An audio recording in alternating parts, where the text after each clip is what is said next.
Hello everyone. Imagine करिए आप अपने घर से बाहर निकलते हैं और अचानक ही पुलिस आके आपको अरेस्ट कर लेती है और कोई रिटन ग्राउंड्स आपको नहीं देती है।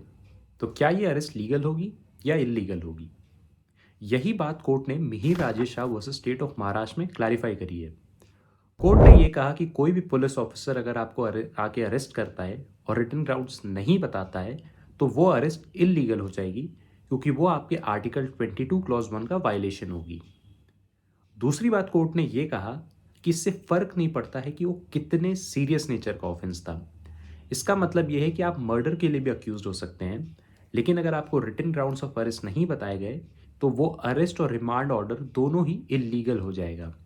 साथ ही में कोर्ट ने यह भी कहा कि रिटन ग्राउंड्स ऑफ अरेस्ट बताना एक कंपल्सरी या मैंडेटरी रूल है।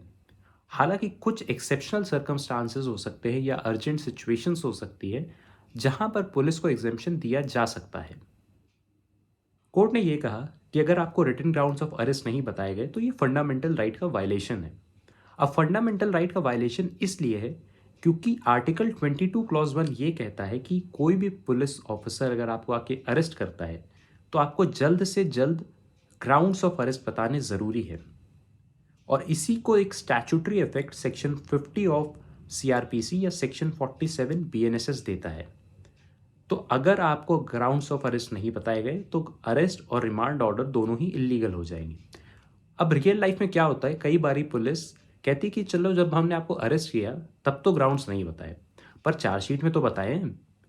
तो इसलिए ये क्योरेबल इरेगुलरिटी होती है। सुप्रीम कोर्ट ने यह कहा कि ये क्योरेबल नहीं, इनक्योरेबल इरेगुलरिटी होगी। क्यों होगी?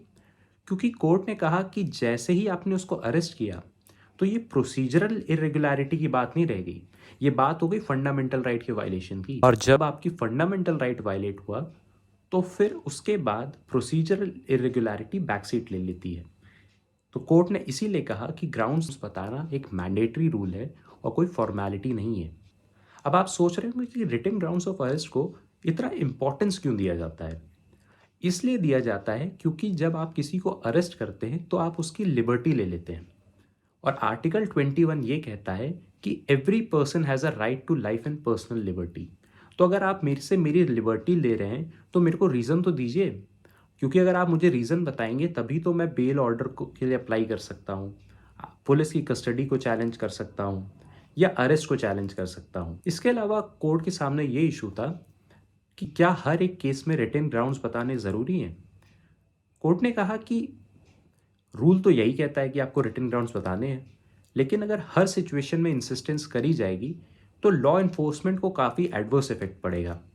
इसीलिए कुछ सर्टेन सर्कमस्टांसेस पे ये एग्जेम्पशन दे दिया गया है। अब वो सिचुएशंस क्या हो सकती हैं? जैसे मान लीजिए कोई पुलिस ऑफिसर के सामने ही ऑफेंस हो रहा है। अब उस टाइम तो वो ऑन द स्पॉट उसको रिटन ग्राउंड्स नहीं दे सकता है, तो उस टाइम पे वो ओरली कम्युनिकेट कर देगा। लेकिन कोर्ट ने साथ ही में ये कहा कि रीजनेबल पीरियड ऑफ टाइम में आपको उसको रिटन ग्राउंड्स बताने ज़रूरी हैं। अब सबसे अच्छी बात इस जजमेंट की यही है कि इसमें रीजनेबल टाइम को डिफाइन कर दिया गया है ताकि इसके ऊपर कोई इशू ना हो। कोर्ट ने यह कहा कि मान लीजिए आपने उसको ओरली बता के या रिटन ग्राउंड्स नहीं दे के अरेस्ट किया है, तो जब वो आप उसको मैजिस्ट्रेट के सामने प्रेजेंट करेंगे उससे 2 घंटे पहले उसको रिटन ग्राउंड्स पता होने ज़रूरी हैं। अगर उसको नहीं पता है तो वो अरेस्ट और रिमांड ऑर्डर दोनों ही इलीगल हो जाएगा और उस आदमी की अरेस्ट को चैलेंज किया जा सकता है।